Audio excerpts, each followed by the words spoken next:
కన్నులతో చూసేది గురువా కనులకు సొంతమౌనా ఇక కనులకు సొంతమౌనా కన్నుల్లో కనుపాపై నీవు నన్ను విడిపోలేవు ఇక నన్ను విడిపోలేవు.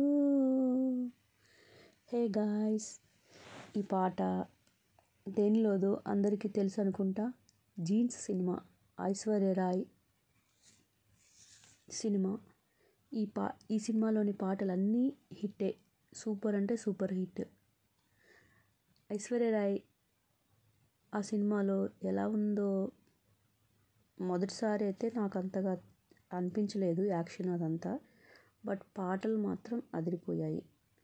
అప్పటి రోజుల్లో సరికొత్త మ్యూజిక్తో ప్రతి ఒక్క సాంగ్ దేనికంటే దానికి వావ్ అనేలా ఉంది. ఈ పాటలు ఇప్పటికి కూడా చాలామంది మర్చిపోయి ఉండరు. సరే, ఇక మనం ముసుగులో అనే స్టోరీ 4వ భాగంలో ఉన్నాం.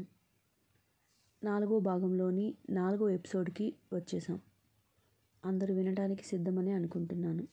ఈరోజు నేను మట్కా సినిమా చూశాను. ఈరోజు కాదు, నిన్న. నాకైతే చాలా బాగా నచ్చింది. మనం పెట్టిన సినిమా టిక్కెట్కి మధ్య మధ్యలో పాటలు పెడుతూ అవి పెడుతూ ఇవి పెడుతూ స్టోరీని అసలు మనకి కొన్ని చాలా వరకు ఏం చూసినట్లు ఉండదు కొన్ని సినిమాల్లో.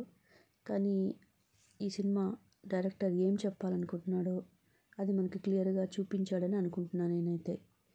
సినిమాకి పెట్టిన డబ్బులకి తగ్గట్లుగా ఆ స్టోరీ బయోగ్రఫీ అన్నారు, ఆటోబయోగ్రఫీ. అలాగే వాసుని చూపించారు. వాల్తేరు వాసు అని ఒక మట్కా గ్యాంబ్లర్, అతని గురించి స్టోరీ ఉంది. ఆ స్టోరీని ఎగ్జాక్ట్లీ ఇక్కడ చూపించారు. నిజమే, డబ్బు అనేది అందరికీ అవసరమే. ఇక్కడ ఆ డబ్బుని ఎలా సంపాదించాలి అని ఒక మనిషి అనుకుంటే ఏదైనా సాధించగలడు అనే దానికి నిదర్శనంగా ఉంది ఆ సినిమా. ఓకే, ఇదేమీ మట్కా సినిమా రివ్యూ కాదు, ఆపేస్తాను నేను ఇంకా. సరే, ఇప్పుడు సిరీస్లోకి వెళ్దాం. ఏయ్ చెప్పవే, మన ఊరు ప్లాన్ క్యాన్సిల్ చేసుకుందామా? ఇక్కడే ఎంజాయ్ చేద్దామే అంటూ తన ఒంటినంతా అక్కడే ముద్దులతో తడిమేస్తున్నా తను నా మెడ మీద కొరికి, రే బేవ్, చాలు ఇక నీ వేషాలు ఆపు. నువ్వెన్ని చెప్పినా నేను ఇక్కడైతే ఏమీ వినను. రోజు నువ్వు చెప్పినట్లే వింటున్నాగా. ఈసారికి మాత్రం ప్లీజ్ రా, నువ్వు అసలు కాదు అనకు. నాకు నీ ఊరికి రావాలనిపిస్తుంది. నువ్వు పుట్టిన ఊరు చూడాలనిపిస్తుందిరా. నువ్వు ఆడిన ప్లేసుల్లో తిరగాలనిపిస్తుంది అని మరలా తన వాగుడు మొదలుపెట్టింది. అబ్బో, అంత వద్దులే, అవేమీ అంత గొప్ప ప్లేసులు కాదు. నేనేమైనా మహాత్మా గాంధీనా లేక సుభాష్ చంద్రబోస్నా? నేను నడిచిన ఊరిని నువ్వు నడవాలి చూడాలి అనుకోవటానికి అని అన్నాను నవ్వుతూ. గట్టిగా నా పెదవిని కొరికి, దున్నపోతూ, నీకు అన్నీ వెటకారాలే, మూసుకొని పద బ్యాగ్ తీసుకొని అని లోపలికి నెట్టింది. అప్పుడే లోపల నుండి నా తమ్ముడు కూడా రెడీ అయ్యి అందరం కలిసి తన కారులో ఊరికి బయలుదేరాం.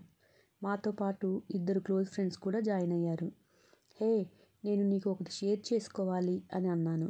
మరలా వెంటనే వద్దులే, తను ఏమనుకుంటుందో అని ఏమీ లేదులే అన్నాను.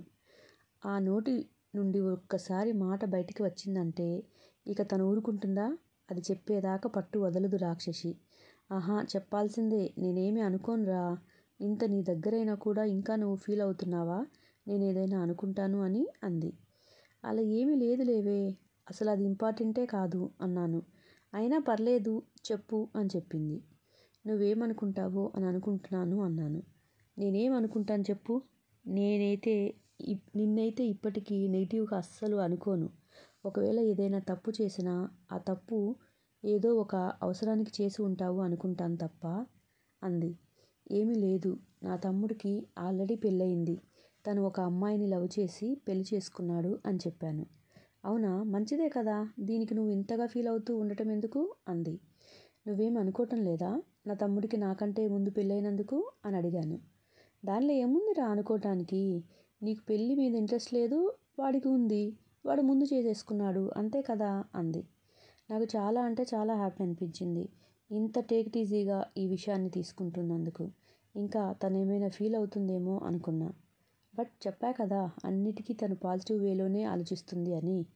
అలా నా కారు ముందుకు దూసుకుపోతూ మేము ఊరికి వెళ్ళేసరికి 9 అయింది. జనరల్గా మేము బస్సులో వస్తే 4 అవర్స్ జర్నీ మాది.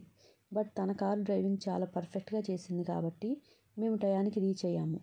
నా లచ్చిందేవికి నా కోసం ఎదురు చూస్తూ ఉంటుంది అని నాకు తెలుసు. మేము ఇంటికి వెళ్ళేసరికి నా కోసం ఎదురు చూస్తూ కూర్చుంది. మేము కారులో నుండి దిగుతుంటే నా తమ్ముడు వచ్చాడు. ఏంట్రా కొంచెం బొద్దుగా తయారైనట్టున్నావు, తినడం ఎక్కువైందా ఏంటి అన్నాడు. నేను ఒక్కసారిగా కంగు తిన్నాను. వీడేంటి నా పర్సనాలిటీ గురించి మాట్లాడుతున్నాడు, నేను నిజంగా అంత లావైపోయానా అని నాకు అనిపించింది. మా లచ్చిందేవి తన కళ్ళతో నన్ను చూసి మురిసిపోతూ నా పక్కనే ఉన్న నా పెళ్ళాన్ని చూసి ఇంకా మురిసిపోయి రండి రండి రండి మా లోపలికి రండి అని చెప్పింది. నేను చూస్తూనే ఉన్నా తన కుడికాలు లోపల పెట్టి రావటం. అది మా అమ్మ చూసి ఇంకా మురిసిపోవటం. ఓహో, ఇద్దరికీ అండర్స్టాండింగ్ వచ్చేసిందనమాట మాట్లాడకుండానే అనుకున్నాను. నా మరదలు అందరికీ రాగి గ్లాసులో మజ్జిగ పోసుకొని రాగి జావ తెచ్చి ఇచ్చింది. తను అని నేను పరిచయం చేసే లోపలే హేయ్, ఇలా ఇవ్వండి నేను ఇస్తాను అందరికీ అంటూ ఆ గ్లాసెస్ ప్లేట్స్ని నా రాక్షసి తీసుకొని చనువుగా, ఇక తన మాటలకి అడ్డు ఉండదు కదా దేవుడా ఏం వాగుతుందో అనుకొని నేను రాగిజావ తాగుతూ తన వైపే చూస్తున్నా. ఆంటీ, ఇలాంటి ముద్దబ్బాయిని ఎలా కన్నారు దేవుడా, తనకి ఫైల్స్ వర్క్స్ తప్ప రెండో పని ఉండదనుకో అని చెప్పి తన మెడ చుట్టూ చెయ్యి వేసి మాట్లాడింది. నా లచ్చిందేవికి ఇలా క్లోజ్గా ఉండటం అలాంటివన్నీ అలవాటు లేదు కదా. అమ్మాయి వైపు అలాగే ఎగాదిగా చూసింది. వెంటనే తను సారీ ఆంటీ అని పైకి లేకపోయింది. నా లచ్చిందేవి తన తలను నిమురుతూ పర్లేదమ్మీ, నువ్వు కూడా నా ఇంటి బిడ్డ లాంటిదానివే, నువ్వు నాతో ఎలాగైనా ఉండొచ్చమ్మీ అని చెప్పింది. ఉఫ్, మొత్తానికి నా ఇంట్లో వాళ్ళకి ఇది నచ్చేసింది, ఇక నేను రిలాక్స్ అవ్వచ్చు అనుకున్నా. రే కొడకా, వీళ్ళకి ఇల్లు చూపించరా అని లచ్చిందేవి నాతో చెప్పింది. నేను తనని పైన రూమ్లోకి తీసుకువెళ్ళబోతుంటే నా తమ్ముడు, రేయ్, ఈ రోజుకి తను నీ మరదలతో కింద ఉంటుందిలే, తన లగేజ్ అంతా కింద రూమ్లో పెట్టించు అని చెప్పాడు. నా గొంతులో వెలక్కాయ పడ్డట్లయింది. ఓరిని అనుకుంటూ, అబ్బా, అసలే నా పెళ్ళాంతో గడిపే ఛాన్స్ ఉండటం లేదు, ఇక్కడ నా రూమ్లో తనతో ఉండొచ్చు అనుకుంటే వీడొకడు మధ్యలో. అయినా వాడిదేం పోయింది, వాడికి చక్కగా పెళ్ళైపోయింది, హాయిగా తన పెళ్ళాంతో కాపురం చేసుకుంటూ ఉన్నాడు. ఆహా, నాకు తెలుసులేరా, నేను జస్ట్ రూమ్ చూపించడానికి తీసుకువెళ్తున్నా అని చెప్పాను. రేయ్, నువ్వు ఊరుకోరా, అమ్మాయి పట్నం పిల్ల, ఇక్కడ అలవాట్లు అవన్నీ తనకేం తెలుసు, మన భాష కూడా ఒకసారి అర్థం కాదు ఆ యమ్మికి, పైన రూమ్లోనే ఉండనివ్వు, తనకేదైనా కావాలంటే మనోడు చూసుకుంటాడు కదా అని లచ్చిందేవి నా మనసు చదివినట్టే చెప్పేసింది. ఇక సంతోషంగా తనని నా రూమ్లోకి తీసుకువెళ్ళాను. ఇదే నా రూము. ఓ, తెగ ఫీల్ అయిపోతున్నావు కదా, నా రూమ్ చూడాలి, నా ఇల్లు చూడాలి అని. ఏముంది ఇక్కడ చెప్పు, నా ప్రపంచం చాలా చిన్నది, చాలా ఇరుకైనది, చాలా పేద ప్రపంచం, పల్లెటూరి ప్రపంచం అంటూ తనని వెనుక నుండి కౌగిలించుకొని గట్టిగా అదుముకుంటూ చెప్పాను. తను నా 2 చేతులను పట్టుకొని తన అరచేతిని నా 2 అరచేతుల మీదకి ఆనించి తన వేళ్లను నా చేతి వేళ్లలోకి పోనిస్తూ, ఇదేనా ఆకాశాన్ ప్రపంచం, నా ఆకాశాన్ ప్రపంచం, నా బుద్ధవతారం బుజ్జిగాడిలా పెరిగింది ఇక్కడేనా, నా బేవుగాడు బేవర్స్ వేషాలన్నీ నేర్చుకోవటానికి పునాది ఇదేనా అంటూ నా వైపు తిరిగి నన్ను గట్టిగా కౌగిలించుకుంది.